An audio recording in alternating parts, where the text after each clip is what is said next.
যে গভীর নিম্নচাপটি গত কয়েকদিন ধরে আমাদের বাংলাদেশের উপর প্রচুর বৃষ্টিপাত ঘটিয়েছিল, সেই গভীর নিম্নচাপটি এখন বর্তমানে মেঘালয় এবং তৎসংলগ্ন আসাম এলাকায় লঘুচাপ আকারে অবস্থান করছে এবং এটি আরও উত্তর পূর্ব দিকে অগ্রসর হয়ে ক্রমান্বয়ে দুর্বল হয়ে যেতে পারে।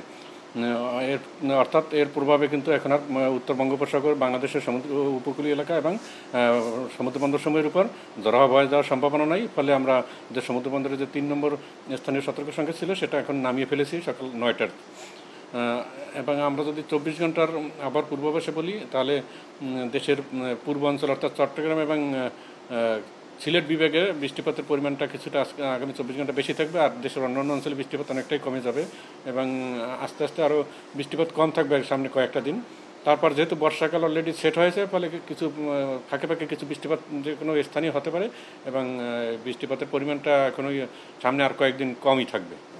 ঈদের সময়ও দেশের উত্তর পূর্বাঞ্চলে কিছুটা বৃষ্টিপাত একটু বেশি থাকতে পারে, বা এর বাইরে অন্যান্য অঞ্চলে বৃষ্টিপাত অনেকটাই কম থাকবে। বিশেষ করে সিলেট এবং ময়মনসিংহ বিভাগে বৃষ্টিপাত একটু বেশি থাকতে পারে। বৃষ্টির সম্ভাবনা যেটা বলছি যে দেশের পূর্বাঞ্চলের সম্ভাবনাটা বেশি আর অন্যান্য অঞ্চলে বৃষ্টির সম্ভাবনা কম, অর্থাৎ ঢাকাতেও বৃষ্টির সম্ভাবনাটা অনেকটাই কম।